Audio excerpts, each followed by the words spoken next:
Ô, professor, eu gostaria de chamar nosso querido Ricardo Guzman. Ricardo Guzman, ele é pneumologista, é um franco estudioso da doença do refluxo e da interface da doença do refluxo com as doenças pulmonares.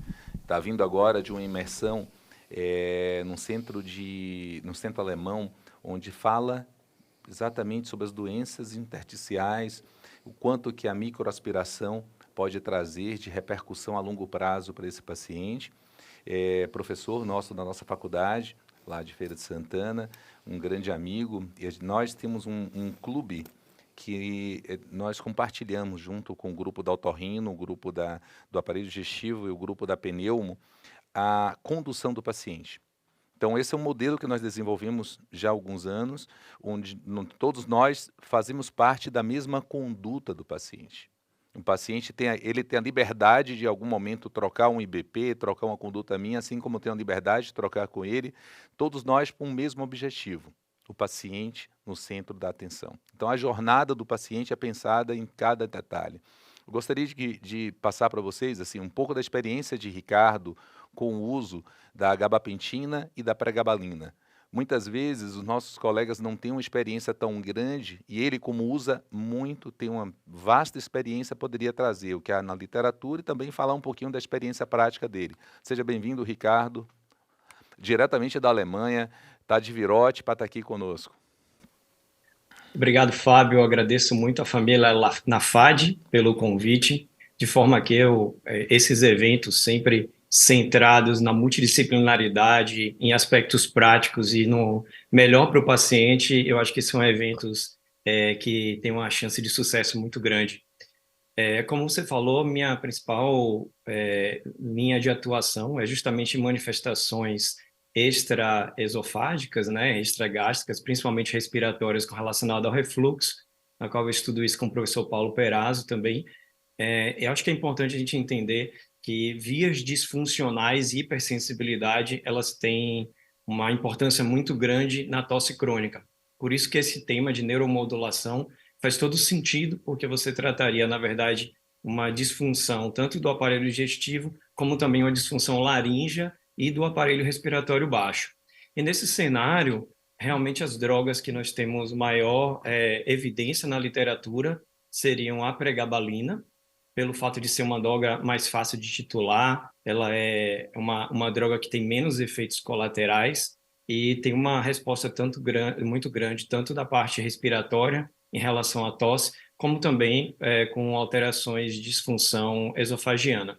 E também nós temos a gabapentina. A gabapentina foi consolidada para um tratamento da tosse crônica e é uma droga que ela também é um pouco mais titulável, mas a sua progressão, com dose inicial de 300 miligramas uma vez ao dia, mas podendo chegar até 300 miligramas 4 vezes ao dia, ela, na minha experiência clínica e na maioria dos estudos, ela pode ser um pouco desafiante, principalmente em pacientes mais idosos. Mas eu acho que essas são as duas medicações que nós temos maior evidência nas manifestações respiratórias, principalmente em relação à tosse, e com relação também ao que nós falamos sobre tempo de tratamento. Acho que é super importante os dados de literatura de tosse crônica são muito semelhantes também à desmotilidade esofágica. O que acontece? Você trata esses pacientes por um período mínimo de 8 a 12 semanas, mas é importante que o que os estudos mostram é que quando você interrompe a droga, aquela modulação, ela se esvaece. Então, assim, acho que é preciso tatear o paciente com relação à dose, trabalhar com desmame, mas vamos focar sempre, quando a gente pensa em doenças crônicas, como o Fernando mesmo falou, precisamos estar de mãos dadas com os pacientes ao longo dessa jornada e focar realmente em tratamentos mais prolongados, como o professor falou. Muito grato. Pouco você vai voltar um pouco mais para a gente, tá bom, Ricardo? Meus amigos, existe, como nós estamos com vários e vários centros no Brasil, que nesse momento está servindo brunch, a gente convida vocês a fazer, tomar um café em casa e voltar para a mesa. A gente vai falar agora de uma viagem. A gente vai deixar para vocês uma mensagem do professor Galvão sobre a viagem do tratamento endoscópico. Vai ser algo rápido, é o tempo que todo mundo se prepara, toma um café e a gente vai fazer a virada de mesa para a gente poder trazer os otorrinos, trazer os pneumos, para a gente poder debater com eles as manifestações supraesofágicas. tá? Então vamos viajar até que ponto? Será que a endoscopia, no futuro, vai ser a solução para a doença do refluxo? O futuro é agora? Será que isso daí é uma perspectiva ou já é uma realidade? Professor Galvão, traga seu ponto de vista para todos nós. Vamos todos tomar um café, ficar observando. Daqui a pouquinho vamos estar de volta à nossa transmissão geral. Saudações, Manuel Galvão Neto, mais uma vez, um prazer imenso estar aqui com vocês, falando aqui diretamente de Orlando, para o Olhar 360 do NAFAD. Agradecer aqui os nossos patrocinadores, agradecer as nossas parcerias científicas. E hoje o que me cabe falar é sobre a doença do refluxo e as possibilidades de tratamento, as perspectivas de tratamento endoscópico. O título que o Fábio nos deu é Perspectiva ou Realidade? Em que pé a gente está? Então, vou tentar levar vocês aqui pelo que a gente tem hoje, né? A doença do refluxo, possivelmente já foi discutido muito aí nesse olhar 360, característica, a gente sabe que é refluxato, fluxo do material do estômago para o esôfago, causando dano. E a coisa que a gente tem que entender é, existe oportunidade, já que o tratamento clínico é tão evoluído e tão bom. Vamos ver nesse gráfico aí, que é do New England Journal of Medicine, que se você colocar só o controle médico da doença do refluxo, e você considerar que pelo menos 50% ou menos do questionário de refluxo melhora, a gente vê que tem uma grande possibilidade, uma grande oportunidade aí, porque o controle ele não é perfeito, enquanto que a intervenção cirúrgica, no caso, né, que a gente está tentando mimetizar com endoscopia, ela é mais efetiva, mas é cirurgia, mas é intervenção. Então, sempre a não intervenção, se é efetiva, é o que o paciente vai preferir. E a endoscopia, menos invasiva que a cirurgia, será que hoje em dia ela oferece uma opção? Vamos tentar ver por aí. Então, possivelmente mais debatido, com critérios mais atualizados do que eu tenho ainda, já foi definido para todos o que é a doença do refluxo, com o diagnóstico de esofagite grau C e D, está se debatendo um pouco isso aí hoje em dia, e um tempo de exposição ácida maior que 6, mas, claro, vocês vão estão vendo as nuances disso aí antes e depois de minha apresentação, e, no caso de dúvida, fazer uma impedância pH. Porém, quando a gente considera a possibilidade de uma intervenção endoscópica ou cirúrgica, a gente tem que avaliar o hiato. E a manometria de alta resolução, ela tem avançado muito na detecção e caracterização da hérnia hiatal para ajudar a gente. Porém, o que a gente usa mais no dia a dia é essa classificação endoscópica, que é a classificação de Hill, onde ela tem, e se demonstrou já por diversos estudos, que ela tem uma correlação mais fidedigna com a presença ou não de hérnia hiatal, quando a gente compara. E, infelizmente, não é uma classificação muito usada para o nosso endoscopista, mas a gente tem que ajudar a divulgar isso aí. Vejam aqui à direita, grau 1, 2, 3 e 4, você vê grau 1 e grau 2, praticamente não tem hérnia, grau 3 e 4, com certeza a gente tem hérnia e são hérnias significativas disso aí. Que, como a gente pode ver, a correlação anterógrada, retrógrada e no inferior à direita, com presença cirúrgica de hernia tal, que é sempre uma queixa não, mas sempre uma requisição dos nossos cirurgiões que a gente tenha uma correlação da endoscopia dizer que tem hérnia ou não com o que eles vão achar na cirurgia. Bom, e aí a gente tem que entender um pouco também dos tipos de hernia tal que estão aí na tela e de como a gente compreende atualmente as barreiras antirrefluxos e o hiato como uma importante parte da barreira de refluxo, que com a doença crônica, que é o refluxo, ela vai, que a gente fala em inglês, aging, ela vai envelhecer. Por isso aí, modulando a resposta quando você mexe no hiato ou não. E o nosso padrão estándar, para ser comparado, é a fundoplicatura de Nissen. Ela é o padrão ouro com o qual se deve ser comparado, e todos os novos tratamentos, eles têm que melhorar os sintomas, normalizar o pH e controlar a regurgitação. Isso é o que a gente tem que ter, que a cirurgia de Nissen com hiatoplastia já nos proporciona, quando ela envolve todo o esôfago e também permite abordar a hernia tal.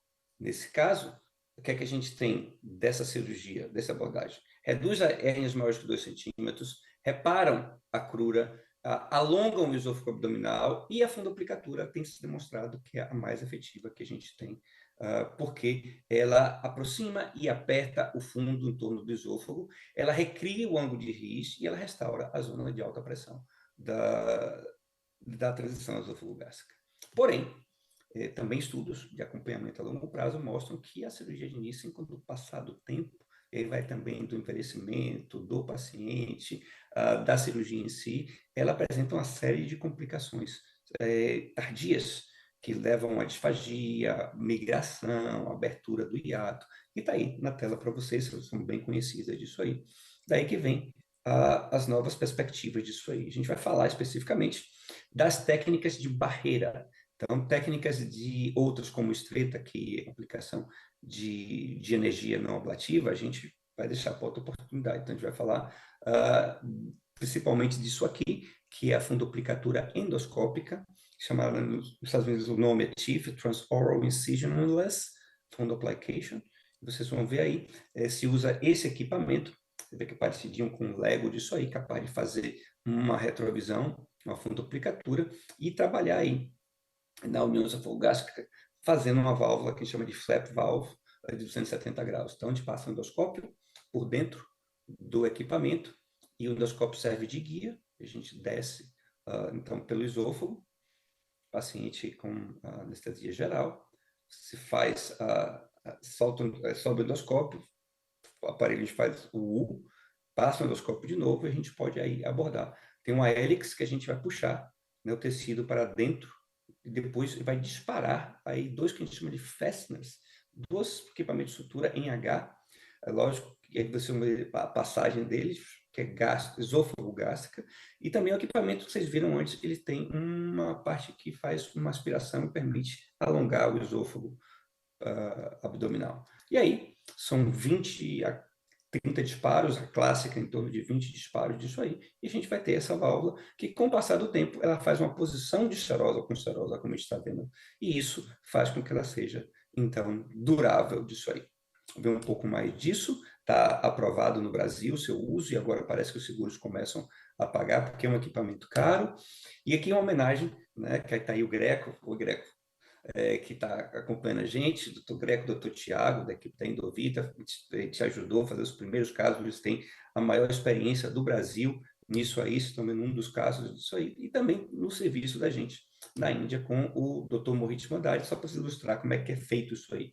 Então, vocês veem já o endoscópio passado, com o equipamento dentro, tem que ter certeza que ele está todo dentro, retrai o endoscópio, faz o J, depois passa o endoscópio de novo, faz a retrovisão, e a gente vai buscar identificar anatomicamente o que é 11 horas e o que é 1 hora. Então, às 11 horas, a gente vai passar introduzir o hélix, abre o equipamento, puxa para dentro disso aí, faz um clamp disso aí, ao mesmo tempo que retrai o equipamento para o esôfago para que esse J desça, né, ou suba em direção ao estômago e ao fundo, e aí a gente tem uma boa pegada aí. Então, são 4 disparos aí, ou 3 disparos aí, que significam 6 fasteners. Depois a gente vai para o outro lado, às 1 hora, a gente captura o tecido e faz aí a válvula sempre rodando. Você está vendo que o próprio aparelho ele vai calibrar essa válvula. Depois a gente vai de 5, 7 horas, mais disparos. E o final, vocês vão ver que aqui a gente tem os fasteners no esôfago distal, eles vão cair depois, e veja o tamanho da válvula, válvula bem interessante disso aí. E aqui está em maior detalhe uma válvula 270 graus, uma válvula clássica do TIF disso aí. Inúmeros estudos, né? Vocês estão vendo aí que quase 70% de eliminação da regurgitação, 45% mais de efeito com relação ao chão, uma queda importante do pH, são estudos anteriores, tem melhorado isso aí, 9,3 para 6,4, não normaliza, 0,4 quase que normaliza, a gente vê isso aí, mas estudos posteriores têm mostrado melhor. Vejam aqui do lado direito, né, é o screening, e depois você faz o wash, né, o paciente sem inibidor de bomba de próton, ele piora o sintoma lógico, depois tem intervenção, e vejam como ele segue aí, até 5 anos, estudos de longo prazo disso aí. efeitos colaterais muito poucos, 0,40, perfuração praticamente não existe nos equipamentos mais novos, e aí como vocês estão vendo como caiu os efeitos colaterais disso aí. E hoje em dia aparece uma opção para suprir onde a gente não podia entrar, porque o TIF é indicado para pacientes com hernia tal até 2 centímetros. O que fazer com todos os pacientes que têm hernia tal, que são mais da metade dos pacientes? Então, foi expandido nos Estados Unidos o uso da parte endoscópica com a parte laparoscópica, onde a parte laparoscópica entra para corrigir somente a hernia tal, e a parte endoscópica faz a válvula, faz o flap valve, daí que faz o TIF.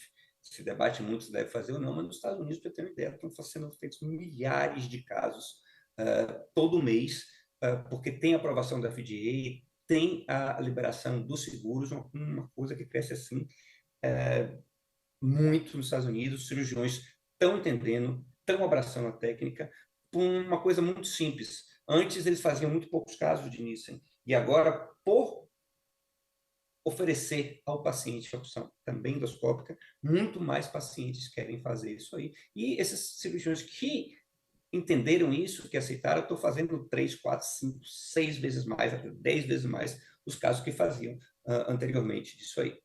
Alguns dados já nos aparecem disso aí, não mostrando aqui, vejam esse caso agora, que é do grupo que mais faz, que é um grupo da Califórnia, de São Francisco, que é o Ken Shank e o Nguyen.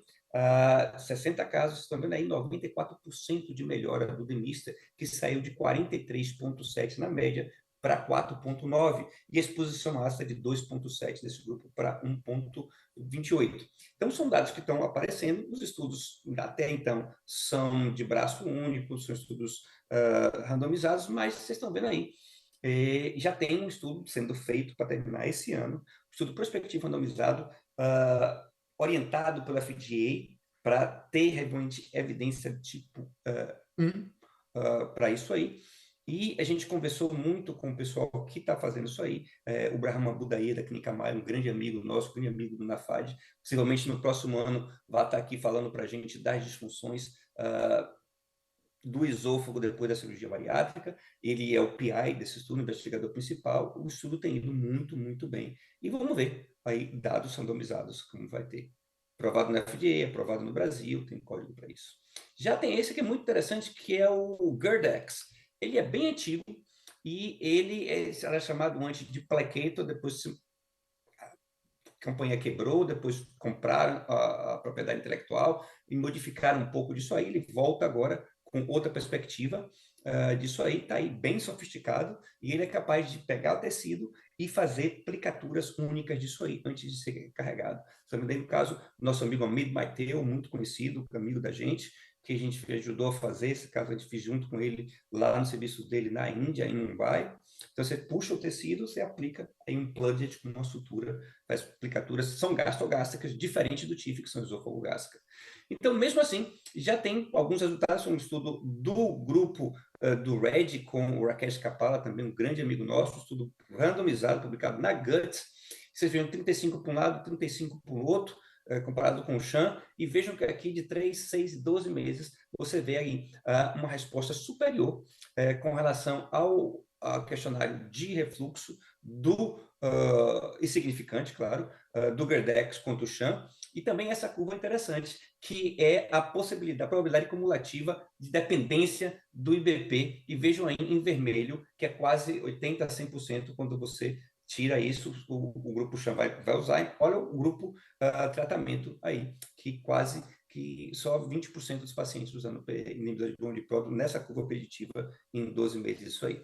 Já a resposta do pH objetiva com pH-metria, veja do lado direito aí, você vê que cai um pouco, comparado com o Chan, com certeza cai, menos do que cai o número total de episódios de refluxo, se você vê da direita, da esquerda, para a direita, comparando o GERD-X com o Chan, isso aí. Então, ainda tem chão para correr, é interessante, não é difícil de fazer, então tá aí. Só historicamente, tenho que falar do Mills, que ele tinha muito sofisticado um endoscópio nele, e que você fazia uma grande retrovisão, tinha um ultrassom que conectava uma parte metálica com outra, e disparava uns clips de um lado ou do outro, mas ficou ficando muito caro. Tinha aprovação da FDA, mas não foi para frente porque é muito, muito caro, muito difícil, tinha muito pouco dado publicado disso aí. E, mais interessante, queria fixar para vocês isso aí, por que não uma opção mais barata? Mais em conta. Então, vamos assim do ARMS, né? O ARMS, na realidade, é uma técnica de ressecção, vocês estão vendo aí, onde você vai usar aqueles kits de mucosectomia, e esse caso aqui do Christopher Thompson, da Harvard, e você tem que delimitar, né, pelo menos 15 a 20% da circunferência, não pode fazer todo, senão vai dar estenose, e aí vocês estão vendo, o kit injeta, né, faz a sucção, dispara aí o anel elástico e resseca disso aí. Então, a técnica ressectiva, você vai ressecar aí semicircunferencialmente em torno disso aí. Quanto tempo? Necessita um pouco de prática, necessita um pouco de habilidade, tem que seja o resultado do final, e aqui comparando antes e depois, e tem resultados. O problema dessas técnicas é que as publicações não são robustas ainda. E tem essa que chama ARMA, o outro chama ARMS, esse chama ARMA, e é com a nossa cara do Brasil, é com argônio. Então, vocês estão vendo aí o grande professor Inouye, aquele do poema, da endoscopia, fazendo uma demonstração ao vivo, bonita, e mostrando embaixo à esquerda que tem que fazer com uma semiferradura, disso aí. Não pode hablar o esôfago, senão dá estenose. E vejam aí, ele está demarcando onde ele quer ir, em retrovisão, requer um pouco de habilidade, mas fazer a retrovisão, a maioria dos nossos endoscopistas pode fazer, e disparar isso aí. É mais ou menos o setup que a gente usa para fazer na endoscopia bariátrica, em bypass, com reganho de peso, 70 watts mais ou menos, forçado, disso aí, vem na esquerda comparando os resultados, e aí você vai, a primeira leva, 2 centímetros de cima para baixo, vejam aí, já está quase finalizado, mas tem que também, uma vez que você dá a primeira queimada, dar uma segunda camada de argônio, onde você vai ter essa textura mais amarronzada disso aí, levando o dano realmente até a camada muscular. Então, vejam aí o aspecto final em semiferradura, não pode fazer todo, senão dá estenose e pode dar problema e difícil de dilatar.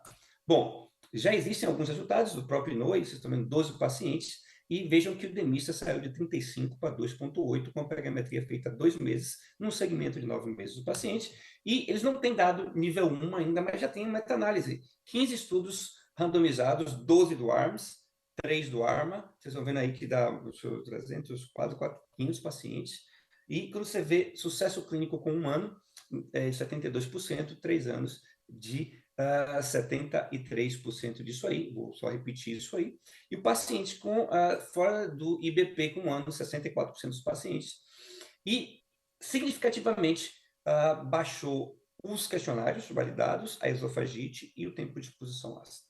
Efeitos adversos de 11%, sendo que disfagia requerendo dilatação, 7% disso aí, e 4 casos de perfuração no grupo ARMA, que é aquele que usa mucosectomia também, como a gente poderia esperar. Então, isso é o que a gente tinha para falar para vocês. Vamos debater isso. Vejam que é uma perspectiva, mas alguns países, como os Estados Unidos, já é uma realidade. Na Índia, o GERD-X já é uma realidade, em pontos da Europa também. No Brasil, a gente está começando, está aí por grande esforço do grupo da Endovita, do Greco, para levar isso aí adiante no Brasil e América Latina, e a gente aqui nos Estados Unidos, no México e na Índia, fazendo nossa parte também. Muito obrigado. Tenham todos um bom dia. Gratidão, Galvão. Daqui a pouquinho o Galvão está conosco. Ele está lá diretamente dos Estados Unidos. A gente já está viajando por toda a Índia, treinando tanto a endoscopia bariátrica quanto a motilidade, toda a América Latina e também agora nos Estados Unidos. Um forte abraço, chefe, até daqui a pouco. Pessoal, agora vamos para um tema intrigante. Manifestação supraesofágica da doença do refluxo. Primeiro, Carlinha, não sei se você lembra, uma das primeiras edições nossa, a gente falou quem nasceu primeiro, o ovo ou a galinha. Foi. O refluxo que provoca a tosse ou a tosse que provoca o refluxo. E essa daí foi uma dos vídeos mais comentados. A gente convida todos vocês para fazer parte das redes sociais do núcleo da Neurogastro. Nós temos no site um blog da Neurogastro com um grupo de WhatsApp que trabalha somente fortalecendo artigos especiais. Essa semana, a Bravinha e a Carlinha fizeram um artigo maravilhoso, já está lá no grupo, são mais de 500 colegas que acompanham esse blog da Neurogastro. A gente convida todos vocês depois para poder fazer parte. Temos o canal do YouTube, que é um canal fortalecedor para todos nós. Para aquele que está começando, que é mais experiente, pode fazer o Nafadflix, como a Carlinha fala, que passa o dia todo podendo pegar a experiência desses grandes mestres, desses grandes centros de todo o Brasil. E para esse debate, trouxemos aqui o querido Evaldo, com toda a experiência do seu grupo lá de Curitiba. Evaldo é conhecido por todos nós. Na minha época, quando eu estava começando a jornada, eu fiz várias vezes para o curso de disfagia que ele fazia, e ele é a prova viva dessa integração entre otorrino, fonoaudiólogo, cirurgião de cabeça-pescoço, gastro, endoscopista e motilista. Ele tem uma visão extraordinária sobre a doença do refluxo, fora toda a sua experiência e amizade que a gente tem ao longo de todos esses anos. Querido Evaldo, seja bem-vindo, meu querido. Traga essa experiência, essa visão do otorrino sobre a doença do refluxo. Muito obrigado, Fábio. Gostaria inicialmente de agradecer o convite a estar hoje numa manhã tão bonita, com um grupo de colegas tão renomados, uma experiência espetacular. Estou aprendendo muito aqui do lado de cá, viu? E vou colocar isso em prática na sequência dos nossos dias. Muito obrigado a todos vocês, as mesas anteriores, as experiências são espetaculares. Muitos de vocês são meus amigos pessoais, né? E Fábio, o meu querido amigo Ricardo Liebig e outros tantos. E nós vamos, o Paulo Perazzo, aí, Feira, e nós vamos abordar esse tema da manifestação esofágica. Eu preparei uma apresentação, sobretudo mostrando uns aspectos um pouco mais finos, assim, lesionais, de como as coisas acontecem para nós no otorrino, um enfoque específico na laringe, na otorrinolaringologia na laringe. E aí, ainda ao final, vou apresentar 2 casos e nós vamos deixar a discussão com a mesa, ver se nós conseguimos tirar algumas conclusões, tá bom? Mas, antes de mais nada, meus parabéns e meu agradecimento ao Olhar 360, às empresas Alacera, Nafad e Apsen pelo convite. Então, vamos lá, eu vou fazer o share screen aqui. Visão bonita dessa cidade, Curitiba. Olha, eu queria fazer até estar idealizando essa aula, vou fazer uma brincadeira. Eu vou no chat GPT e vou perguntar isso aqui, ó. Me explique o refluxo extraesofágico, a doença do refluxo extraesofágico. E o chat GPT respondeu em aproximadamente 6 ou 7 parágrafos os seguintes aspectos, olha, conceitos básicos que nós já sabemos. E aqui ele fala do refluxo faríngeo, que pode ser ácido, pode ser enzimas digestivas, que pode comprometer a via aérea, pode comprometer a voice box, né, e as estruturas ao redor do esôfago. Então, é logicamente conceituado aqui como o refluxo atípico, com manifestações atípicas, diferente da apresentação típica. Portanto, com essa introdução do chat GPT, eu vou trazer aos humanos agora como é que nós lidamos com o refluxo, não só com a nossa apresentação, mas depois com a participação dos colegas na sequência. Como já foi visto, os conceitos já são bastante debatidos para o conhecimento de vocês, mas na nossa prática, ali, além dos aspectos lesionais de ação direta dos materiais refluídos, nós vamos ter uma outra sequência que são as respostas e os reflexos vagais, além da resposta da mucosa com a hipersensibilidade desses receptores. E aí a origem de uma série de sintomas que afetam ou que trazem o cliente da otorrinolaringologia aos consultórios. Nós vamos ver na sequência. Então, nós temos não só ação direta ácida, porém uma predominância muito grande a respostas a esses reflexos vagais. Já há muito tempo existe um questionamento justamente da tentativa de você relacionar sintoma e lesão. Então, Nostrand já coloca já há bastante tempo que a seleção dos estudos é complicada, os gold standards são pobres, poucos ensaios controlados. Hoje, eu diria que 98 para cá, nós podemos dizer que nós já temos bastante ensaio. Porém, o mecanismo sintomático e lesional, muitas vezes, não é bem claro. Já nesse paper aqui, de 1968, do laringoscopy, é um trabalho de Sherry Margulis, um trabalho clássico, é um dos primeiros trabalhos que eles embrocando um conteúdo de ácido aquático em cães com intubação, colocando ácido na região posterior da laringe, eles desenvolveram úlceras e granuloma. Então, veja, o conhecimento não é de agora. O que a gente sabe, o que a gente aprendeu, é que a correlação é extremamente complexa, mas já em 1968 nós já tínhamos uma primeira sinalização de que boa parte das lesões do laringe, aqui estudo experimental, foram na verdade seis ou sete cães que foram sacrificados para isso, mas já dava uma sinalização ali. Mais recentemente, nós tivemos, como em outros órgãos, isso não é do conhecimento de todos, mas nós tivemos o isolamento de bomba de prótons na região da laringe e nós sabemos que a presença desses receptores da bomba de prótons ela pode ter um efeito tanto positivo como negativo, como daqui a pouco a gente vai comentar.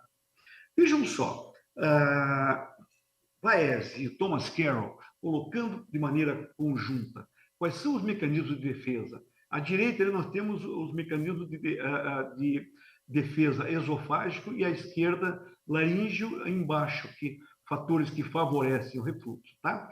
Mas aqui, vamos deixar aqui, nós já sabemos, desmotilidade esofágica, a motilidade esofágica é mecanismo de proteção, os esfíncteres superior e inferior, e, logicamente, a insuficiência do esfíncter inferior e a mucosa gástrica heterotópica são fatores que favorecem o refluxo.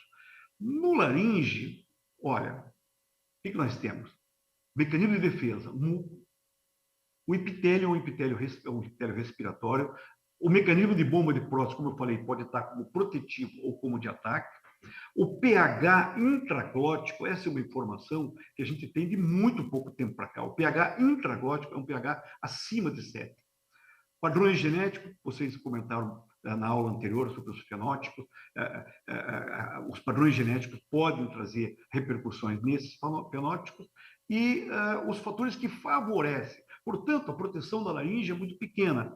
Os fatores que favorecem as lesões, a localização topográfica próxima ao esfíncter superior, o epitélio respiratório pseudoestratificado, logicamente não tem clareamento ácido no interior da laringe, nós temos apenas reflexo.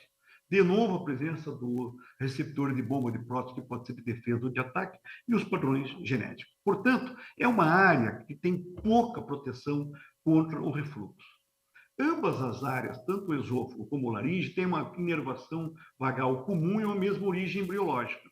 No entanto, o laringe aqui, ele é, em função dos aspectos que nós já vimos, deficiente em relação ao refluxo, uma delas porque a sua posição inferior no faringe, em contato com o esfíncter superior, o fenômeno do refluxo acontece fora de ato de deglutição, porém sem proteção. O laringe está rebaixado sem a proteção. A proteção que existe ali é basicamente reflexa. São os reflexos de adução glótica, é sensorial praticamente, tá?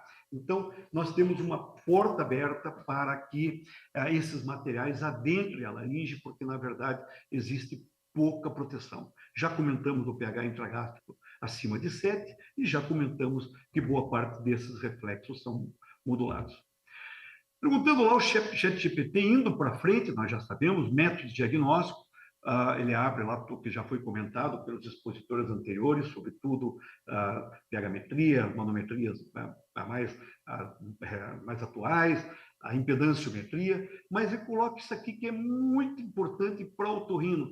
Eu acho que o Paulo Perazzo vai concordar comigo que a gente reforça isso com os colegas, com os profissionais, com os alunos, com o residente, que o primeiro exame para investigar esse paciente é a videolaringoscopia. Ele já nos dá uma série de informações, uma série de dados que podem nos dirigir ao diagnóstico de que aquilo é causado pela doença do refluxo. Nesse vídeo aqui de endoscopia, nós vamos ver de digestiva, a gente vê que tem um conteúdo refluído aqui no hipofaringe, olha, E aqui a gente vê que a laringe está toda comprometida, um espessamento epitelial grosseiro, um edema subglótico ali nas paredes do faringe, o próprio edema das pregas vocais, o espessamento epitelial de parede posterior aqui, de regiões aritinoideias, ou seja, uma modificação mucosa e esse conteúdo ácido entrando ali. O que protege? Só o reflexo da redução glótica. Mas nós vamos ver que ainda tem uma proteção no nível, aí sim, das camadas do laringe. E aqui segue a endoscopia, com aquele aspecto de contrações segmentares do esôfago, na antiga felinização do esôfago, a presença de uma hérnia hiatal razoavelmente grande, com esofagite distal nesse caso. Nem sempre a gente tem a chance de você ter a visão direta de um mecanismo de refluxo, como ali em cima no hipofaringe, no laringofaringe, como a gente vê nesses casos.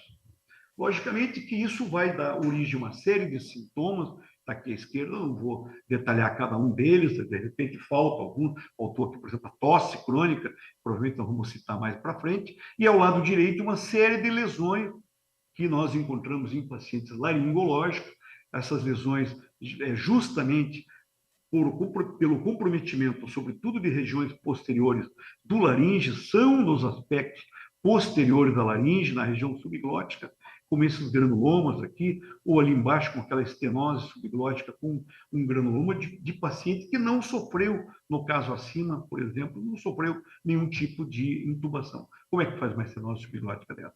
Logicamente tinha essa senhora um refluxo bastante grave. Então, lembrando que esse conteúdo que banha esses aspectos posteriores, a grande maioria das lesões vão estar definidas nessa região, mas não é só isso. Nós vamos ver para frente.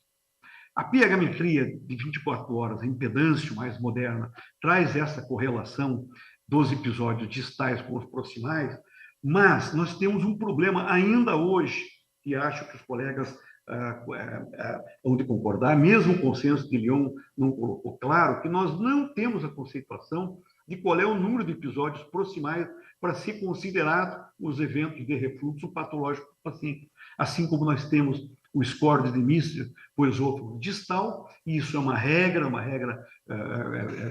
do dia a dia diagnóstica no controle proximal do refluxo. Não existem ainda estabelecido exatamente quantos eventos de refluxo são considerados patológicos e que duração, que clareamento acontece a partir disso. Logicamente, a literatura sugere uma série de detalhes que eu não vou também particularizar.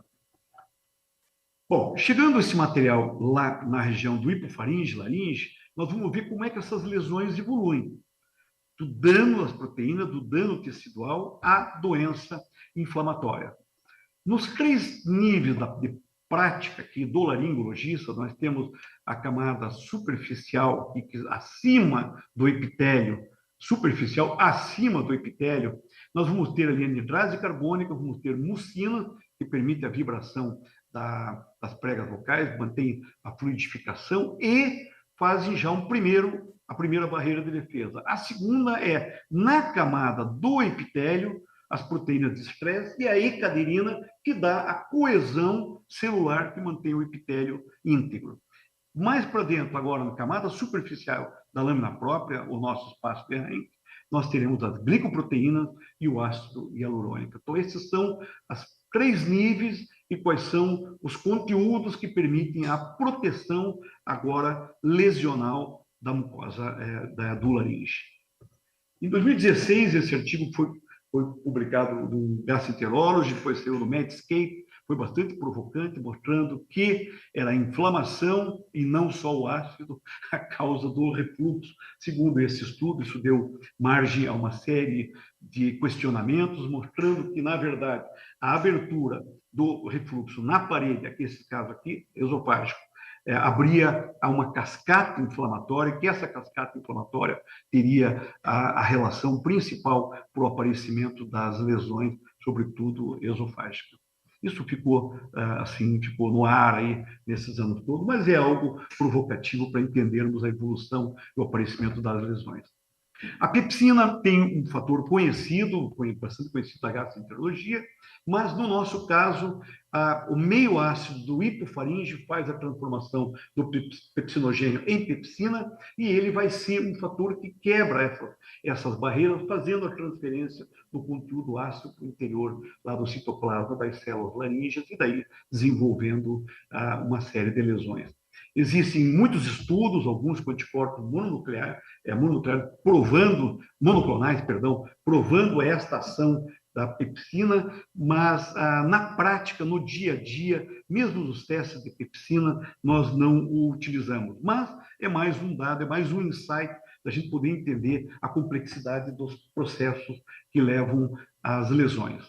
Esse estudo turco, um estudo experimental em animais, mostra que a presença do ácido, a partir daquela entrada nas camadas internas, leva ao infiltrado linfocitário, dilatação vascular, aqui um esgarçamento do tecido com edema, o espessamento da camada epitelial, tudo isso justificando e explicando como as lesões aparecem e qual é a relação que tem essas lesões com a laringe.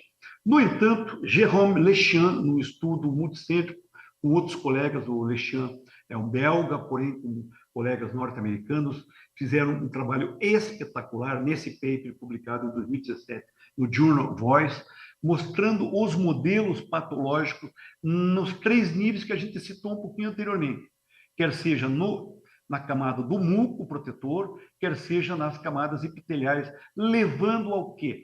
Desde um edema dessa camada epitelial até o aparecimento de pequenos defeitos na camada epitelial, formando microsulcos, microdefeitos, ou ainda reações inflamatórias que levam a lesões elevadas da camada epitelial para fora, como é o que acontece nos granulomas, ou ainda o edema interno na prega vocal, ou ainda até mesmo no plano mais profundo, para dentro do ligamento vocal, estados hipercinéticos, reativos, causados pela presença do refluxo.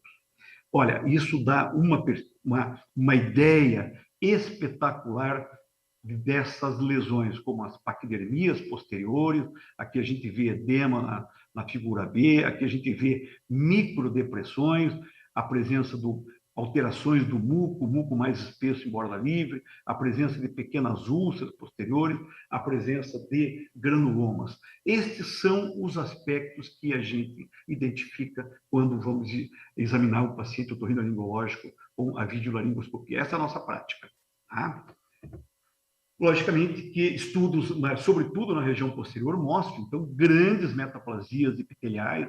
Esse estudo de Israel, na verdade, já é um estudo mais recente, mas nós fizemos aqui em Curitiba, junto com o professor Júlio Coelho, que é do conhecimento de vocês, nós fizemos um trabalho com N pequeno em pacientes que estavam sendo submetidos à fundoplicatura videolaparoscópica. Nós promovemos a biópsia da região posterior da laringe e encontramos metaplasia escamosa, como na figura aqui à direita, em mais de metade desse grupo pequeno, na verdade, 7 pacientes apenas, mas a metaplasia escamosa do epitélio respiratório, porém, 71%, 2/3 dos pacientes, tinham alguma alteração histológica presente, como nós vimos nos trabalhos turcos, nos trabalhos israelenses. Então, mostrando que não é só apenas o reflexo, mas também um aspecto lesional importante. Lembrando que já desde 2004, a Rio já conceitua que a paquidermia da parede posterior, que é essa metaplasia grosseira, para nós é um marcador assim, muito importante na prática, ela não é um sinal de doença ativa, que mesmo com o tratamento, essa paquidermia vai ficar durante muito tempo nos pacientes. Então, como achado isolado, ela não é só confiável, você tem que associar a presença do refluxo e, logicamente, em tempos de tratamento, nós vamos ter como marcador da melhora a melhora clínica do que propriamente a regressão da paquidermia. Portanto, ela não é um sinal da doença ativa. Curiosamente, a Viv, ainda no ano 2000, com a sua larga experiência na Columbia University, com o estudo de sensibilidade da laringe, ele verificou que os pacientes que tinham refluxo crônico, refluxo faringolaríngeo crônico, tinham déficits de sensibilidade. Olha aqui, olha, 48% tinham lesões posteriores, 73% tinham déficits sensoriais. Aqui a gente está vendo o teste que ele faz, que é o teste de pulso de ar para o aparecimento do reflexo de adução glótica, o reflexo que protege a laringe do refluxo. O que aconteceu é que após o tratamento com IBP, houve uma recuperação desses reflexos. Vocês saberem, só a título de curiosidade, esse pulso ele é controlado em milímetro de mercúrio, a pressão deles, portanto, para saber se houve melhora, nós vamos ter a reatividade do reflexo protetivo com pulsos com menor intensidade em milímetro de mercúrio. Tá? Então, esse já é um trabalho que também não é de agora, é um trabalho antigo, mas é algo que mostra que pode haver um comprometimento sensorial e essa recuperação. Então, vamos deixar para discutir o tratamento, as suas etapas de tratamento. As abordagens já foram bastante avançadas, na verdade, sobretudo com os imunomoduladores, o tratamento endoscópico cirúrgico espetacular, os avanços que nós temos. Vamos deixar isso para a mesa. Meu caro amigo Fábio, eu queria, você pediu para a gente mostrar, eu separei 2 casos muito distintos e ambos com questionamento em relação a refluxo. O caso 1, uma senhora de 56 anos, tabagista, com disfonia, dispneia, tabagista pesado, pigarro, tosse crônica, e à direita, um homem mais jovem, pós-Covid, passou bastante tempo na UTI, com uma intubação prolongada, dispneia e disfonia. Então, aqui esse vídeo demora um pouquinho. Nós vamos ver as imagens aqui da videolaringoscopia deste caso 1. E nós vamos ver uma série de achados endoscópicos. A presença aqui de muco aderido às paredes, olha a paquidermia aqui da parede posterior. Essa senhora tem um edema de Heinck grau 4, bilateral, um espessamento branco leucoplásico entre o terço médio e anterior, quer dizer, lesões crônicas do laringe, tem tabagismo associado, tem a história também de refluxo e tem indicação de procedimentos a serem realizados. Aqui no caso 2, nós vamos ter essa condição, paciente com intubação prolongada pós-Covid, que no pós-tratamento existe uma limitação de mobilidade bilateral, não é paralisia, é fixação bilateral.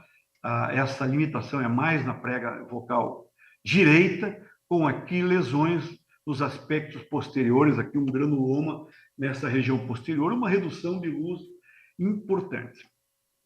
Então, eu quero, dando sequência aqui, eu quero trazer esses questionamentos. Pode-se pensar em refluxo para ambos os casos? Medicar o refluxo durante ou após estas condutas microcirúrgicas? Antes da resposta, Fábio, me permita encerrar aqui a apresentação para a gente deixar para discussão. Esse é um algoritmo recente, também lá do Vaese, para tratamento do refluxo, e ele coloca para onde vai o pêndulo nesse momento. Esse é um artigo, se não me falha a memória, aqui de 2017, 2018, e aqui ele dá uma sequência de orientação, já excluindo alguns sintomas da via aérea que não se relacionam a refluxo, a prova terapêutica e, na sequência, a como conduzir esses pacientes, se os sintomas persistem ou se o diagnóstico foi outra patologia, quais são os testes aqui, como, na verdade, já foi demonstrado anteriormente. Então, o pêndulo, ele hoje tende para um aprofundamento de certeza diagnóstica, para que a gente possa ter uma boa escolha das condutas terapêuticas. Na otorrinolaringologia, a gente vê, portanto, concluindo que existe uma complexa fisiopatologia, já foi bem discutido, quanto mais sabemos, mais dúvida temos, uma complexa fisiopatologia macro e microscópica no refluxo faringolaríngeo, desafiando os meios diagnósticos atuais. É necessário aprofundar esses estudos, esses mecanismos, desenvolve as lesões, a gente já mostrou essa complexidade, muitas coisas ainda não temos certeza, e modernos medicamentos disponíveis podem mudar a história natural do refluxo. Na conclusão, amigos, do ChatGPT, olha o que ele falou, olha, é importante consultar os profissionais da saúde para um diagnóstico acurado e um plano apropriado, se você suspeitar que está experimentando episódio de refluxo. Uma boa resposta. pouco superficial, porém boa. Então, dessa forma, eu concluo dizendo que o ChatGPT pode muito, tem uma base de dados imensurável, mas não pode tudo. Não tem a consciência e a sensibilidade humana necessária para a prática clínica. Amigos, meu muito obrigado. Deixo ali os 2 casos, deixo aí esses conceitos para que a gente possa discutir aqui conjuntamente. Fábio, mais uma vez, muito obrigado. Obrigado, Evaldo. Vamos debater um pouquinho. Querido Barbucci, vou começar por ti. Vamos lá. Manifestação supraesofágica da doença do refluxo. Quando fazer o teste terapêutico primeiro? Quando indicar fazer o exame? Na visão do gastro. A tendência agora nossa é ver se o paciente tem sintomas típicos de refluxo associado aos sintomas, às manifestações otorrinolaringológicas ou não. Se tiver pirose, regurgitação, sintoma típico. Isso. Aí a gente poderia fazer um teste terapêutico, dose dobrada de BP, etc. Se não, se o paciente não tiver sintomas típicos de refluxo associados às manifestações otorrinolaringológicas, a conduta nossa é fazer um exame de manometria, impedância e pH-metria.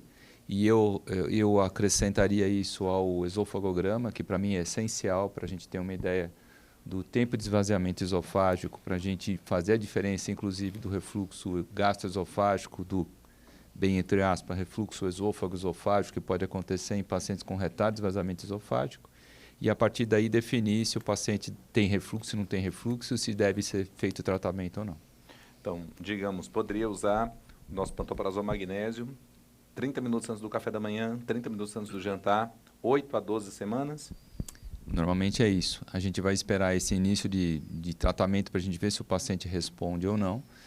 Se o paciente não responder, a gente vai fazer então uma investigação mais adequada para esses pacientes. Aí começa com endoscopia. Endoscopia, manometria, impedância pH-metria e esofagograma.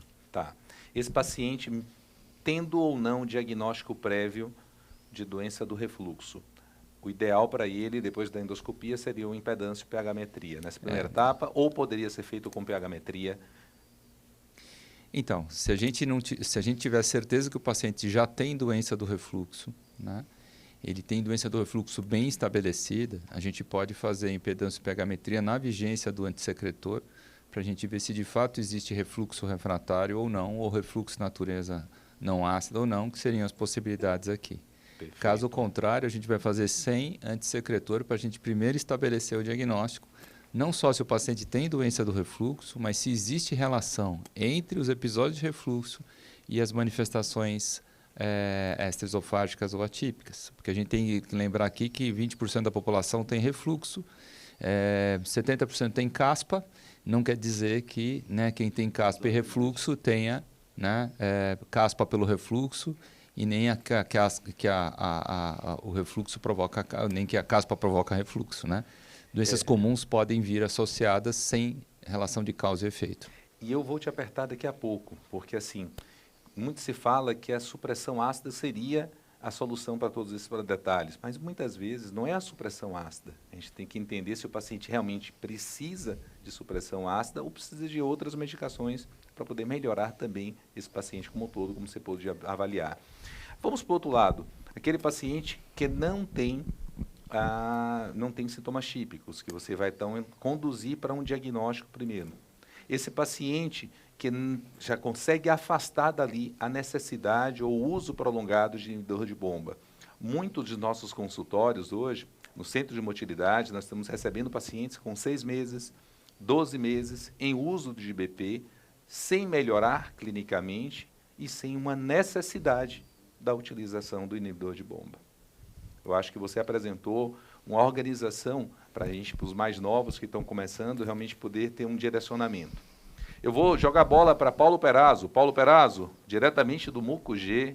Estás por aí, Paulo? Ou está na cachoeira?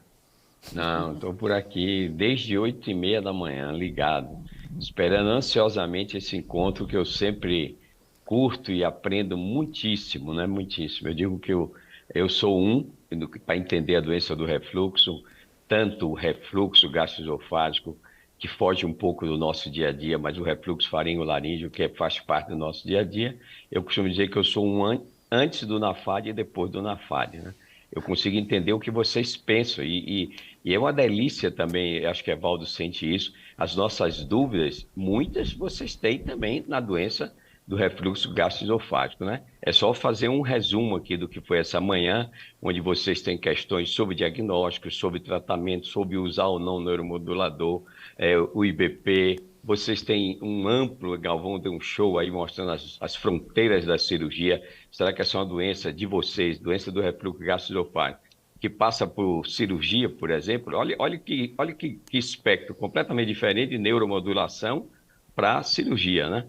Então, são coisas que meio até se batem, se chocam um pouco. Então, é uma delícia. Eu estou aqui desde o iniciozinho, desde a abertura e muito contente com isso. Mas gratidão, Paulo.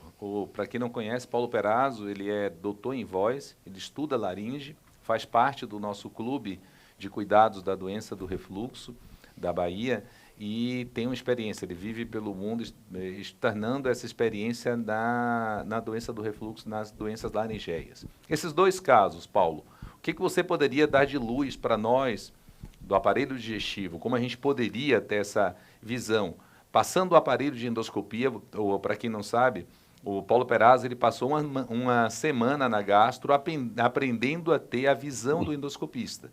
Ele queria utilizar um NBI para ele poder observar toda a orofaringe, porque ele, depois de um primeiro encontro do NAFAD, ele ficou intrigado. Se vocês que não têm ideia ainda do que vai ser a esofagite erosiva grau A, se é ou não é refluxo, como é que vocês podem nos contestar quando a gente coloca que aquela manifestação supraesofágica é ou não é do refluxo? Então, essa observação foi muito pertinente e ele foi fazer endoscopia, para ele poder ter uma ideia da visão nossa do endoscopista, e ele deu truques para todo o time nosso de como nós podemos observar melhor. O que você poderia dizer para a gente, Paulo, para os endoscopistas que estão aqui, quais são as observações que a gente poderia ter na endoscopia? Eu queria fazer só um pequeno preâmbulo aqui da minha visão hoje, depois de...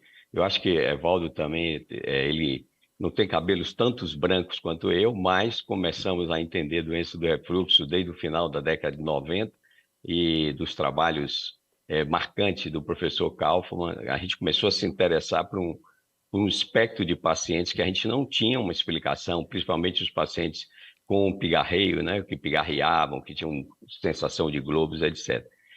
A grande coisa que eu vejo é que nós temos pacientes um pouco distintos, né?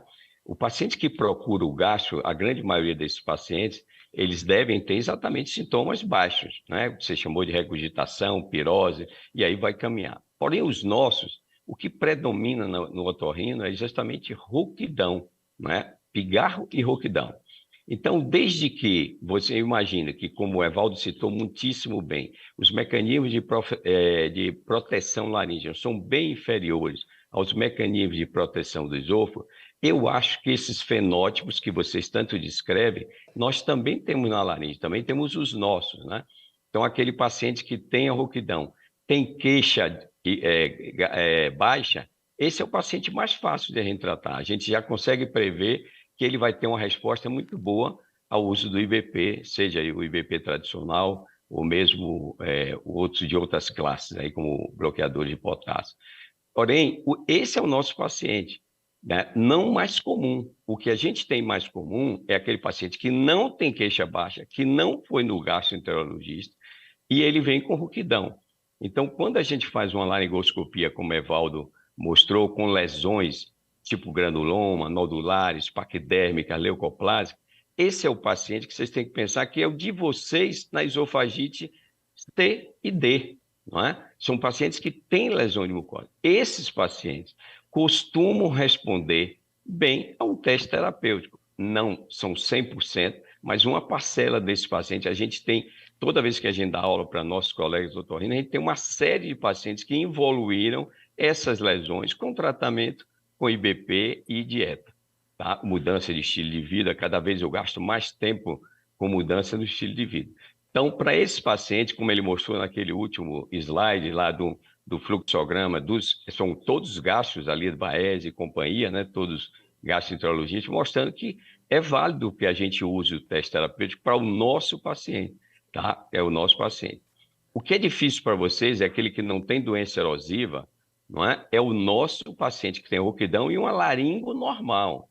Esse paciente, a gente muitas vezes, para ver que ele tem um refluxo faringolaríngeo, a gente precisa contar com esses exames que vocês cada vez progridem mais. Antes era pH-metria de 24 horas, que era o padrão ouro, hoje é impedância pH-metria com manometria de alta resolução, para que a gente consiga fechar e vá usar uma droga tão longo tempo para ter uma resposta satisfatória. Então, nesses dois casos que Evaldo citou, eu acredito que ele tenha usado os bloqueadores, tenha feito o tratamento, o teste terapêutico.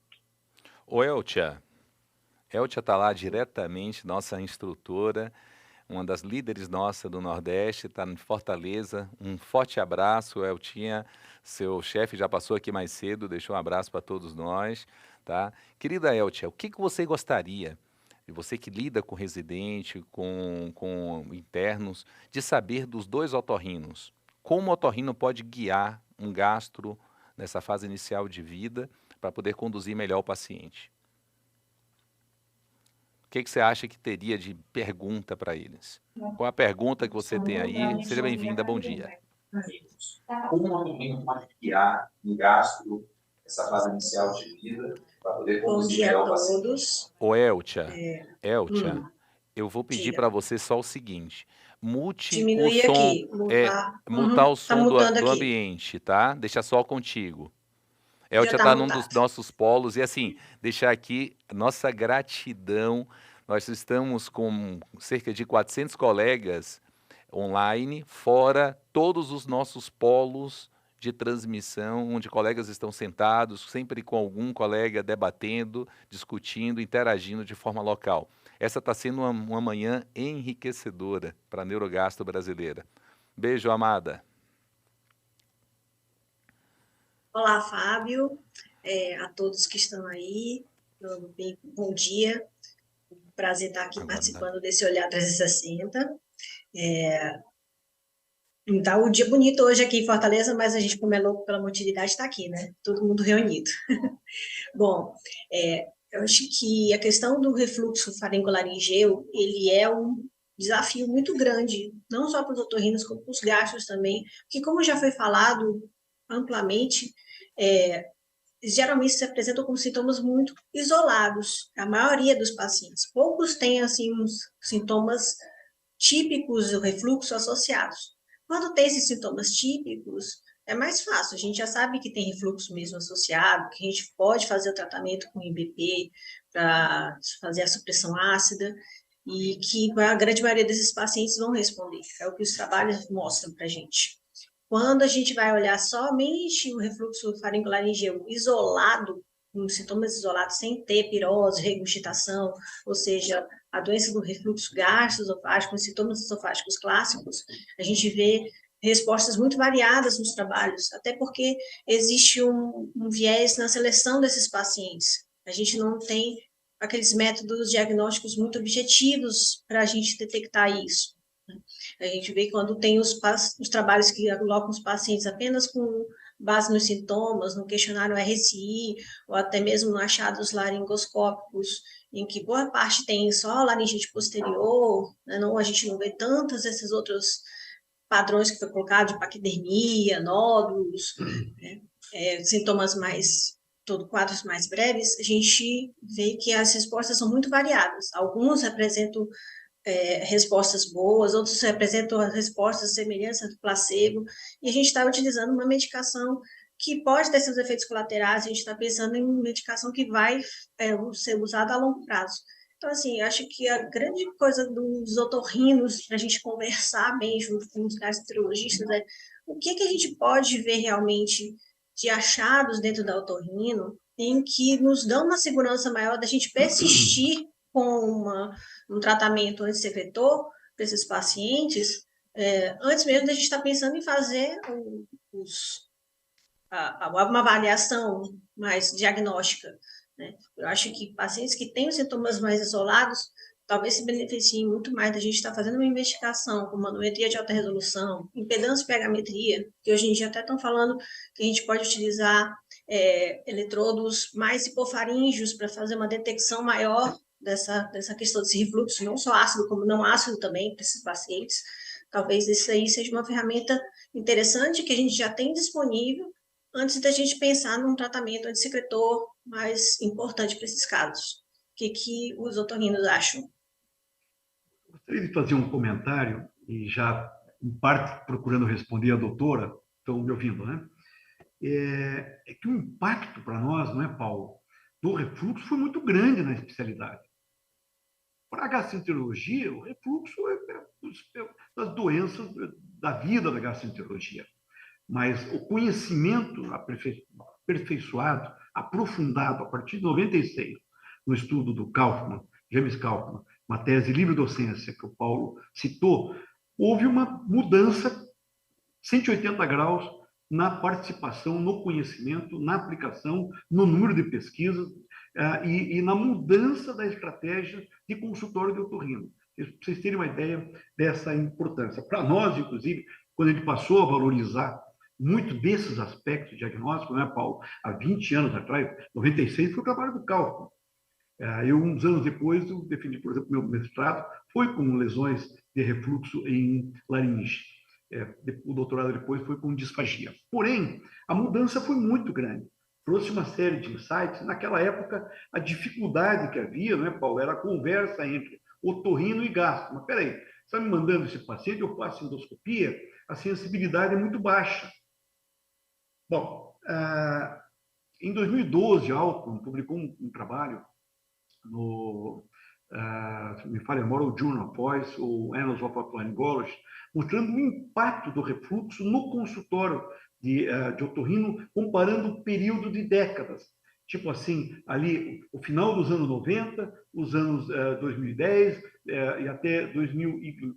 Trabalho, perdão, até 2010, comparando dois períodos. O número de consultas, o número de sintomas associados a um aumento exponencial e as indicações dos IBPs passando a quase um traço como parte do consultório do otorrino laringologista no dia a dia. Então, quer dizer, o impacto para isso é muito grande.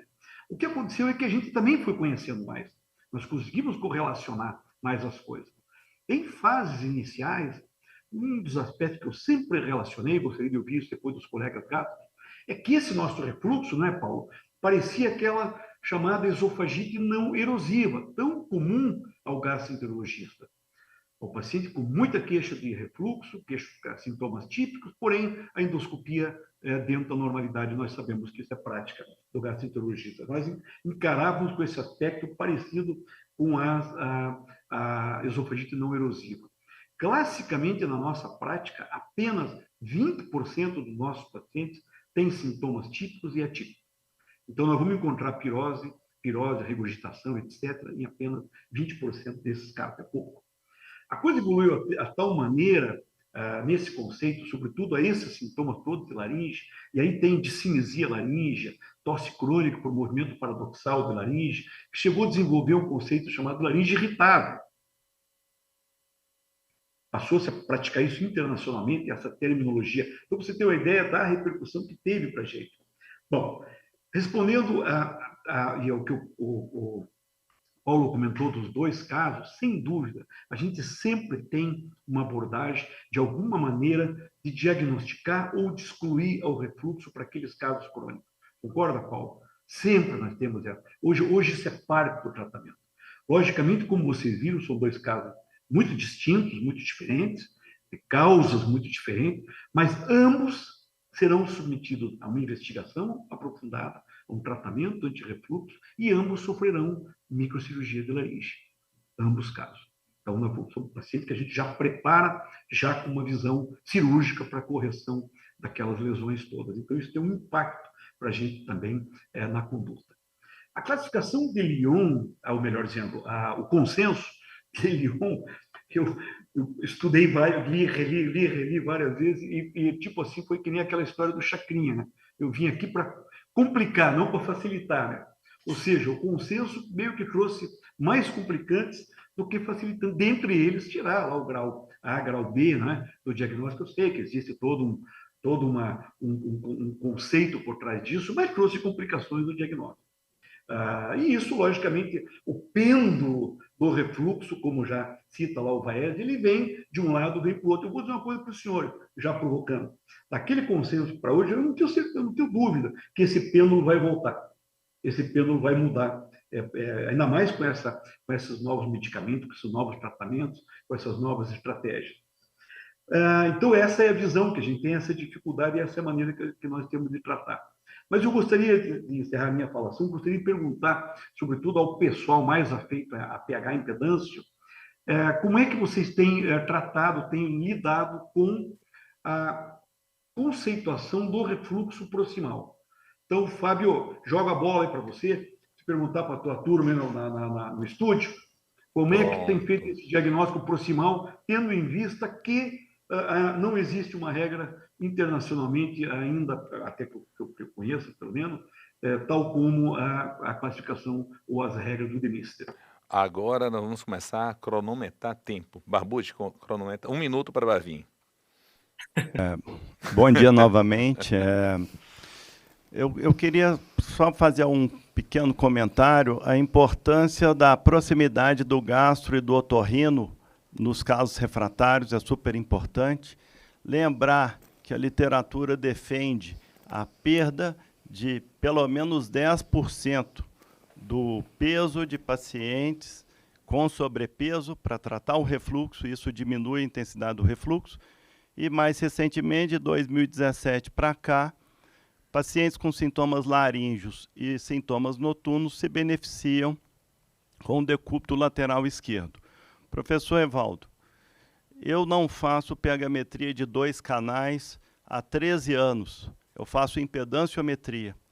E uma impedanciometria com refluxo proximal aumentado em um paciente com sintomas laríngeos, eu valorizo a favor de ter refluxo laringofaríngeo, não como forma individual, mas como algo adicional para o diagnóstico, ok? Mas também um exame normal também não exclui isso aí. O grande problema que a gente tem na literatura é ver qual paciente se beneficia de IBP a longo prazo. É esse o grande problema da nossa prática clínica. Obrigado. Pronto, ó. A gente está agora rodando, 30 segundos passou, né, professor? A gente vai tirar dele da próxima vez. Querido Ricardo, a gente gostaria de ter de você a visão do pneumologista na manifestação supraesofágica da doença do refluxo. A gente queria que você fizesse uma abordagem rápida, trouxesse para a gente a sua exposição e mostrasse como o pneumologista poderia ajudar nós gastros. Isso aqui a gente não vê na nossa dia a dia, na nossa prática. Ricardo fez uma vasta revisão da literatura para nos ajudar. Seja bem-vindo, meu irmão. Seja bem-vindo, Gutenberg, também está no polo nosso de transmissão lá do Rio Grande do Norte. Um forte abraço, querido. Muito obrigado, Fábio. Acho que é um prazer estar com vocês hoje. Eu sou Ricardo Figueiredo, sou professor de pneumologia aqui da UFES. Eu acho que o mais importante aqui é que eu vou fazer uma apresentação extremamente prática, como você me pediu, baseada na clínica, muitas vezes com os fatores de maior predição de resposta ao tratamento para tosse. Então, acho que é importante a todos aqui sabermos que nós estamos lidando com uma macro tendência da sociedade moderna, que é uma sociedade que tem piora de hábitos alimentares, muitas vezes de estilo de vida, e com isso há uma tendência de um aumento crescente das desmotilidades do aparelho digestivo e do refluxo gastroesofágico. Então, assim, o que eu vou pedir para vocês é que tudo que eu vou apresentar para vocês aqui está direcionado especificamente para a tosse. Isso não quer dizer que não funcione para manifestações de esofagite erosiva, mas eu vou fazer minha apresentação focada na tosse, para que nós não caiamos na falácia de simplificar um tratamento ou uma conduta que é extremamente complexa. Esse é o meu conflito de interesse em relação a esse assunto. Vamos começar com um caso clínico. Então, nós temos uma mulher de 68 anos de idade, tem um diagnóstico de esclerose sistêmica. Como o Fábio falou, eu sou coordenador de um centro de referência em doenças pulmonares intersticiais. Então, essa paciente tinha uma história de uma tosse não produtiva e dispneia há 6 meses, mas não tinha nenhum sintoma gastrointestinal, ela negava dispepsia, disfagia, e também era um ex-tabagista há 30 anos, maço, abstêmia há 20 anos, com antecedente de rinite alérgica, hipertensão, transtorno de ansiedade e refluxo. De inquérito medicamentoso, eu acho que é muito importante também, com relação à pneumologia, focar nas interações negativas dos medicamentos em geral, com relação às doenças gastrointestinais ácido relacionadas e também com relação ao esfíncter esofágico inferior. Então, essa paciente, ela estava em uso de prednisona, micofenolato, nintedanib, nifedipino e de valsartana. Como vocês podem ver, ela tinha o exame físico, uma esclerodactilia, úlceras digitais, fenômeno de Raynaud bem evidente, estertores crepitantes em velcro, que tem uma correlação muito forte com os achados que vocês veem na tomografia, que é um achado basicamente de uma fibrose pulmonar do padrão de pneumopatia intersticial usual. Isso também é um fator que está muito relacionado à tosse. Então, o que a gente precisa entender com relação à tosse com o pneumologista? Primeira mensagem que eu quero passar para vocês é que nós precisamos desenvolver empatia em relação ao paciente que tosse, que é uma das causas mais frequentes de consultas médicas não programadas, tem um impacto social negativo, ainda mais num país que nós temos um problema secular de alta incidência e prevalência de tuberculose. Então, entendo como existe um impacto social negativo, tossir dentro do ambiente familiar, tossir dentro do ambiente laborativo, dos transportes públicos, que a tosse está intimamente relacionada com redução da sua capacidade de concentração e da sua produtividade na atividade laborativa, além de prejuízo do sono e da qualidade de vida. É importante a gente começar a focar agora, principalmente em tosse, né? Porque quando nós falamos das afecções respiratórias relacionadas ao refluxo, nós podemos ter, em especial, a tosse crônica, mas também a erosão da arcada dental, a tonsilite, a faringite e a laringite, como Paulo Perazzo falou muito bem, do refluxo faringolaríngeo. Podemos ter descompensação de asma e também dor torácica, né? Aquela sensação de opressão torácica. Quando nós falamos de erosão dental, opressão torácica, essas entidades costumam responder muito bem à terapia ácida. Mas quando nós falamos também sobre tosse crônica, principalmente asma, isso não é tão bem estabelecido. Por que isso acontece? Porque nós temos uma íntima inter-relação em vias aferentes, entendeu? Que modulam o nosso centro da tosse, como vocês podem ver aqui.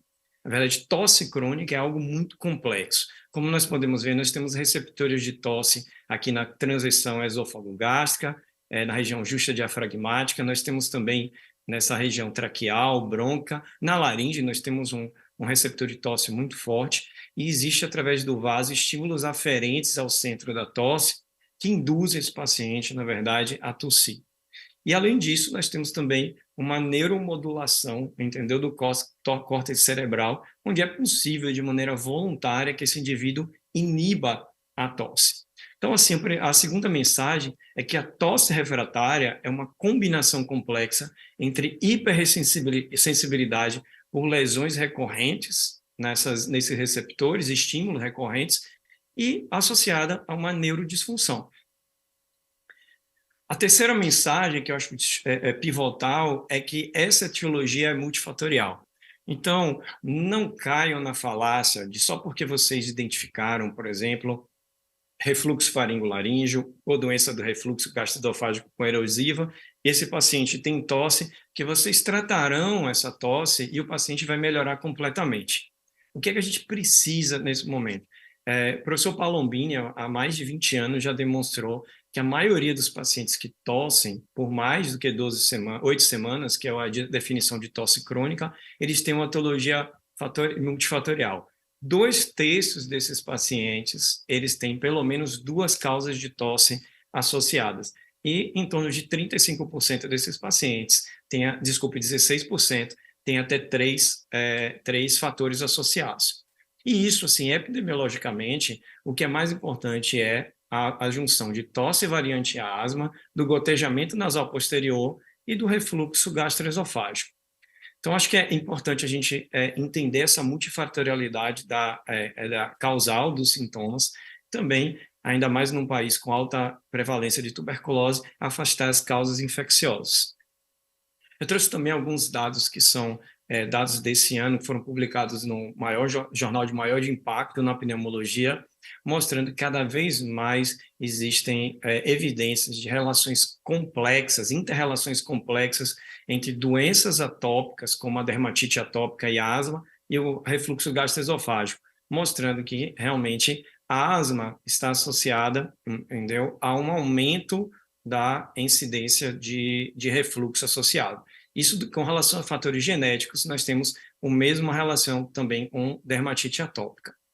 E também nós sabemos que, na verdade, desordens disfuncionais gastroesofágicas aumentam a sensibilidade à tosse de pacientes com asma grave. Então, nós vemos, assim, dados bastante importantes mostrando que existem aspectos genéticos, talvez exista um imbricamento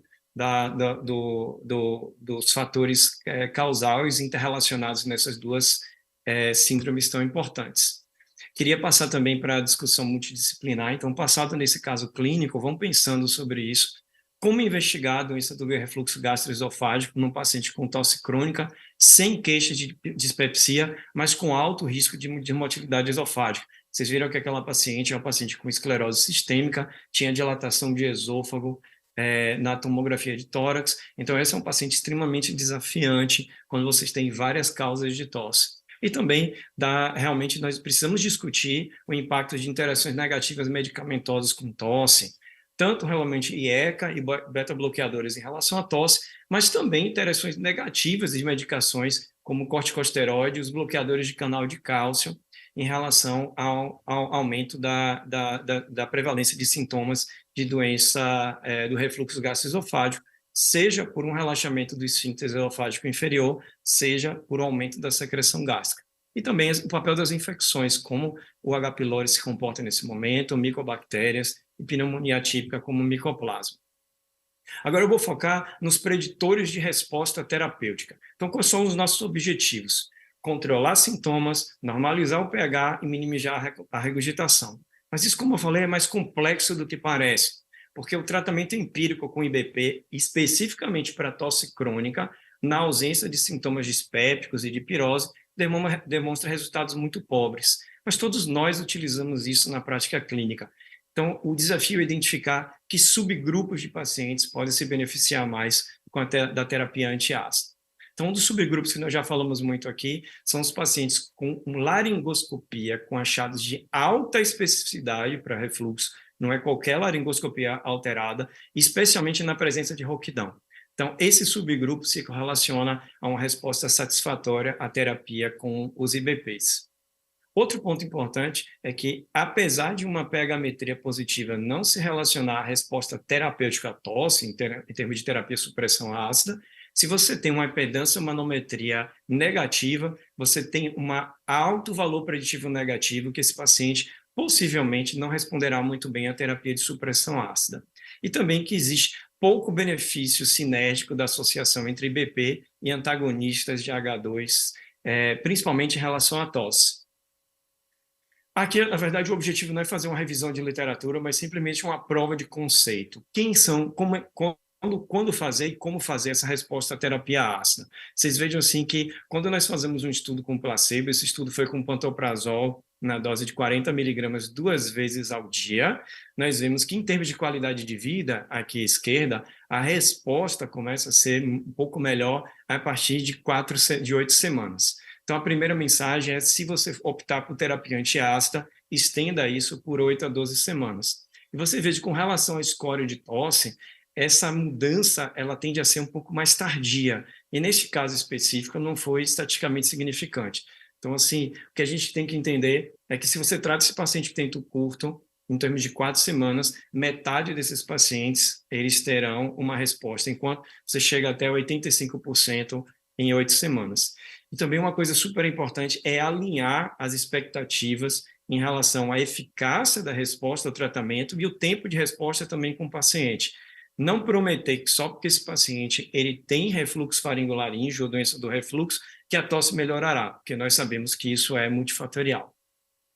Outro estudo bem importante foi esse estudo, que foi um estudo também, uma revisão sistemática de 9 estudos com 662 pacientes. A gente sempre tem uma dificuldade com esses estudos por populações muito heterogêneas, então é importante a gente ter muito cuidado com a análise de subgrupos. Mas só para mostrar para vocês aqui, nessa revisão, o que foi extremamente discriminativo entre ganho terapêutico em termos de tosse, independente da terapia que foi utilizada, foi justamente se o paciente tinha achados de exposição ácida patológica esofágica. Então, novamente com vocês, se esse paciente ele tiver poucos sintomas, mas tiver esofagite erosiva, evidências endoscópicas de esofagite erosiva, a chance de ganho terapêutico desses pacientes, eles atingem até 35%.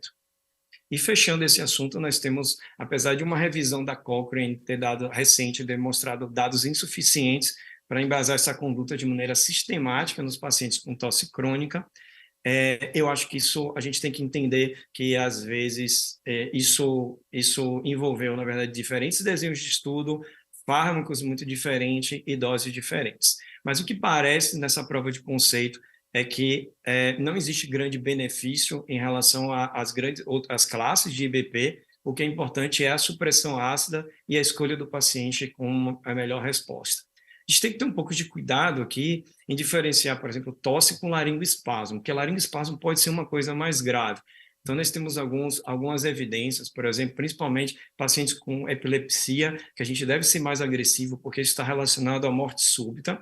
Se tem pacientes com doenças musculares, aqui a gente tem evidência com esclerose lateral amiotrófica, Ehlers-Danlos, que esses pacientes eles podem ter realmente uma evolução desfavorável do ponto de vista respiratório, e se o paciente tem realmente já um distúrbio de sono, com apneia bem detalhada, a apneia grave, a gente tem que tratar também a apneia e o refluxo de um pouco de com mais agressividade.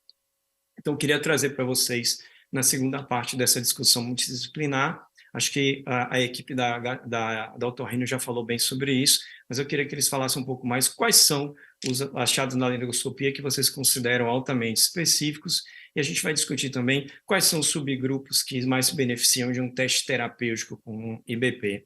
E também, eu acho que Bravin também já falou bastante sobre o papel da impedância pH-metria nesses casos, para introduzir terapia antiácida, mas também eu queria que ele falasse um pouco mais sobre se isso prevê realmente resposta à indicação cirúrgica, para, em vez, talvez, no futuro, a gente programar que pacientes é que você vai manter IBP prolongado, mas concentrar a terapia cirúrgica endoscópica ou por vídeo naqueles pacientes que responderam bem à terapia antiácida e quando você desmama o IBP, eles persistem com retorno dos sintomas. E já fechando minha participação, eu queria mostrar para vocês que a nossa vida realmente não é fácil, existe mesmo multidisciplinaridade, porque nós temos em 50% dos casos não tem associação entre refluxo e tosse, especificamente. Isso nós já sabemos há mais de 10 anos, os estudos só reproduzem isso, e que em torno de 14% dos pacientes têm tosse relacionada a refluxo ácido, mas nós temos também o mesmo número, 14,3%, que tem refluxo, na verdade, não ácido, e uma interstensão em 17% em relação a isso. Então, o que eu quero mostrar para vocês, talvez isso explique por que realmente nós não podemos simplificar a solução da tosse por apenas terapia antiácida. E isso fica bem claro com os estudos que usaram impedância pH-metria, mostrando que, às vezes, nós temos pacientes que, após um episódio de refluxo, em torno de 80 segundos depois, desenvolvem tosse, mas nós temos também o contrário, né? Pacientes que tossem e, com isso, aumenta a pressão intraabdominal, entendeu? Pressionam, na verdade, o estômago e eles desenvolvem refluxo logo depois. Então, isso, geralmente, quando acontece, a tosse antes do episódio de refluxo, ela é um pouco mais rápida, mas a gente tem que saber que, às vezes, para você melhorar a esofagite, você também tem que melhorar essa tosse. A gente pode discutir um pouco mais sobre isso com vocês. Então, eu acho que já falamos muito sobre neuromodulação também, e eu queria terminar, na verdade, com uma frase de Cyril Wendell Osler, que já desde o século XIX, ele já postulava que não existe, na verdade, medicina de qualidade sem o foco no paciente, sem multidisciplinaridade, porque variabilidade é uma lei da vida, e como não existe duas faces iguais, então nenhum corpo é igual, e assim dois indivíduos não reagem ou se comportam de forma idêntica como sobre uma condição anormal que nós conhecemos como doença. Então, como mensagem final, eu gostaria de dizer, vamos focar nosso tratamento no doente e não na doença, que certamente nós atingiremos resultados mais promissores. Muito obrigado. Obrigado, querido Ricardo. Foi espetacular, espetacular, espetacular. O querido Fernando está por aí? Fernando está conectado ainda? Estamos aqui, estamos a postos. Vamos correr um pouquinho. Vamos anunciar para vocês, o segundo sábado de agosto, nós teremos o Olhar 360 Graus, falando eixo microbiota, intestino, cérebro. A gente vai trazer muitas abordagens recentes e uma das partes que Fernando iria trazer aqui para a gente, que é a manifestação das doenças eosinofílicas. A gente vai aproveitar esse tema para abordar justamente nesse período também, junto com o Fernando. Fernando, o clã goiano tem alguma dúvida, alguma pergunta para os nossos otorrinos, querido? Está no mudo, Fernando. Fábio, tem algumas perguntinhas. Eu vou a um caso aqui. O pessoal está precisando de uma ajuda de um caso aqui. A nossa amiga, uma grande endoscopista, gastroenterologista, doutora Roberta Moral, traz o seguinte caso. Idosa, que já foi operada 2 vezes, 2 vuloplicaturas, desgarradas, doença do refluxo recorrente, com pigarro, tosse refratários a inibidor de bomba em dose dobrada. Essa paciente não tem uma condição mais status cirúrgico para uma nova intervenção cirúrgica. Como conseguir melhorar a qualidade de vida dela com os sintomas laringo-esofágicos refratários a inibidor de bomba em dose dobrada e 2 válvulas desgarradas? O que é que a gente consegue ajudar para melhorar? O que é que a gente ainda sobra de ferramenta terapêutica para ajudar na qualidade de vida dessa idosa? Como conseguir melhorar a qualidade de vida? Vamos lá, meninos. Paulo, quer começar? Não, pode começar. Galvão vai falar que é o TIF. Além disso, vou falar que é o TIF mesmo. Fernando, uma das coisas que a gente pode fazer com o TIF, de maneira muito boa, a gente pode revisar funduplicaturas falhadas. Além disso, a gente pode reforçar com arma, criando aí uma barreira de reação inflamatória, para fixar um pouco mais disso aí.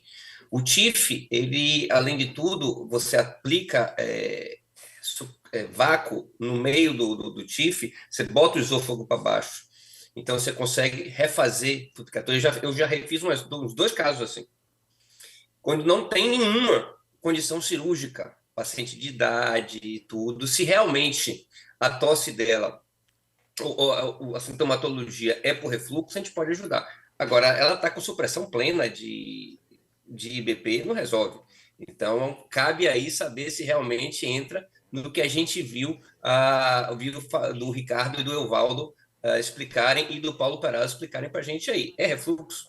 Um grande problema que eu vejo, que às vezes a gente passa rápido nas apresentações, a gente não fala, é o seguinte: meus caros, Paulo, Evaldo e Ricardo, grande problema da gente provar e tratar é que uma vez que a gente induz lesões crônicas pelo refluxo, demora pra caramba para tratar.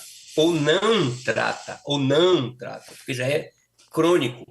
E esse embate vai ficar a vida inteira. Então eu jogo de volta para vocês aí. Pode até ter sido refluxo, mas o ambiente da laringe, como o Evaldo explicou, ele é tão sensível a qualquer ácido. E eu já boto a minha aqui, viu, Ricardo e Bravin? Qualquer refluxo aqui em cima tem que ser refluxo, porque não é para ter. Evaldo demonstrou, o Paulo reforçou. Qualquer refluxo aqui é um estrago, porque a laringe não tem defesa. Bom, aí você segue. Eu queria começar, Paulo, já que você trouxe a pergunta e como é que a gente trata com o otorrino. Neste caso crônico em particular, a pessoa está bloqueada, adequadamente bloqueada, de repente já foi feito algum estudo de idiosincronicidade, tipo assim, você trocou um IBP, você já fez esse tipo de mudança terapêutica para ver se mudou a resposta terapêutica? Para nós, lembrando lá aquele desenho do Irving, que o professor Palombini espalhou depois para nós aqui no Brasil e para a América Latina, nós temos a obrigação, não é, Paulo, de fazer um diagnóstico diferencial do gotejamento pós-nasal, que pode estar associado, que pode ser reflexo ao próprio refluxo, mas que pode ter alguma doença de base de via aérea superior. Então, ajudando, como você falou, está incomodando ela é o pigarro. Pensar no gotejamento pós-nasal associado, imaginando que, do ponto de vista gastroenterológico, do ponto de vista farmacológico, o paciente esteja adequadamente bloqueado. Galvão tocou um ponto muito importante, com toda razão. Se faz aquela lesão ali, Galvão, o paciente não é tabagista, bicho, não tem outra doença, não tem outra patologia, não é, Paulo? Não existe na nossa especialidade outra coisa que explique esse grupo de lesões que não seja a relação com o refluxo. Ricardo perguntou da indicação do diagnóstico, e para não tomar mais o tempo, hoje os aspectos mais inflamatórios superficiais, assim como o Lyon também tirou os graus menores da esofagite, a gente dá um peso menor. Porém, quando tem lesões de mucosa, lesões mais crônicas da mucosa, mais espessas, lesões ulceradas, como nós mostramos as fisiopatologias e como elas acontecem, aí a valorização, né, Paulo, e a correlação com o refluxo fica mais poderosa. Portanto, as lesões crônicas, os espessamentos, as úlceras e as lesões, as leucoplasias são lesões que têm um peso valorizado. E deixa-se de lado os aspectos inflamatórios, como as hiperemias, os edemas, que até são difíceis de conceituar. Fábio, eu vou ser telegráfico, tá? Já sei que está bastante tempo. Então, primeiro eu gostaria de ver a videolaringoscopia dessa paciente, né? Eu quero fazer a horoscopia dessa paciente para ver se não tem exatamente o que você falou, complementaria com a endoscopia nasal, para ver se eu tenho uma resposta para ajudar essa pessoa que está tendo pigarro.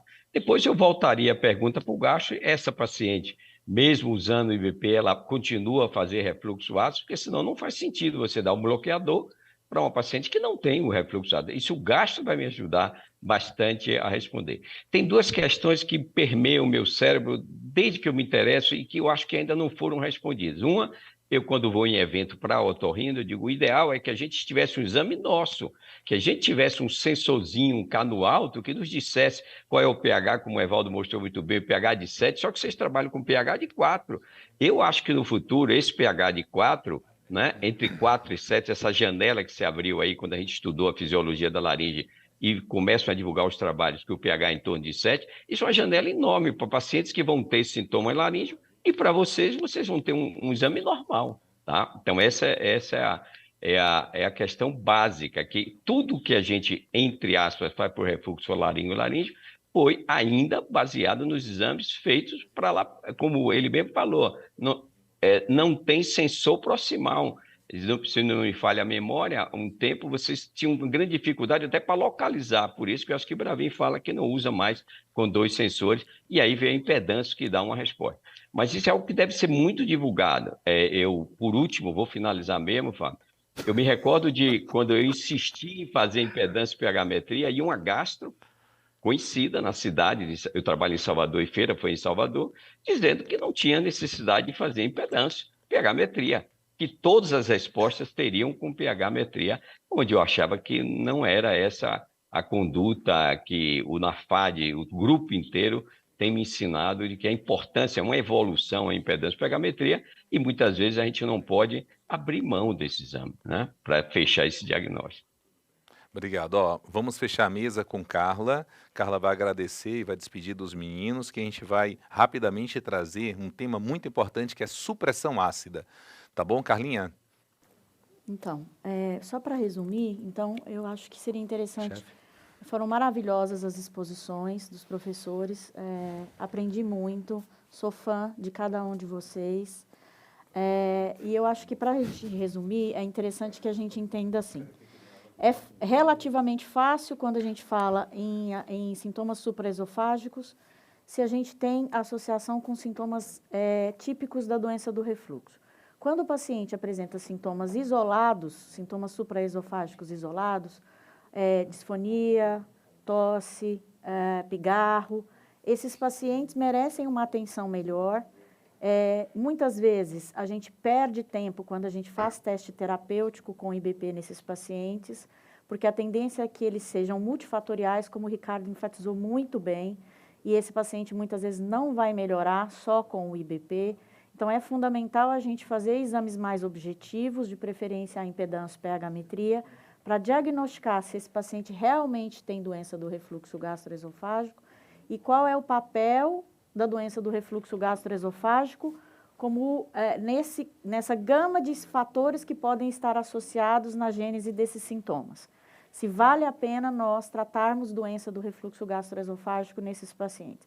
Então, acho que é fundamental para a gente para a gente conseguir ter um olhar mais focado no paciente, e não só especificamente na doença, como ele também enfatizou, e aí a gente conseguir ajudar melhor esses pacientes, porque são pacientes crônicos que rodam em vários consultórios, em vários especialistas, e não conseguem achar uma solução para aquilo que tanto os incomoda. A última coisa que eu queria chamar a atenção, nesse caso, por exemplo, apresentado pelo Fernando, você não vai ter tempo de me responder, mas eu quero te dizer o seguinte: paciente pós-cirurgia, 2 vezes, válvula desgarrada, tem alteração mecânica. Tem uma alteração mecânica na junção esôfago-gástrica ali. Então, esse paciente, ele precisa ser avaliado do ponto de vista manométrico e avaliar qual é o papel do clareamento esofágico nessa paciente, que pode estar persistindo com um refluxo que não responde a IBP, porque talvez ela tenha um outro componente mecânico aí e que não vai responder a IBP mesmo, porque, na verdade, IBP inibe a acidez, mas não trata clareamento esofágico especificamente. Então, eu acho que é fundamental a gente lembrar que esses pacientes, de forma individualizada, precisam ser vistos no detalhe que eles apresentam, né? Tem desmotilidade esofágica? Tem uma alteração mecânica de fluxo pressórico ali na junção esôfago-gástrica pós essa cirurgia? Então, merece o estudo radiológico do esôfago, merece uma manometria esofágica de preferência de alta resolução. É isso.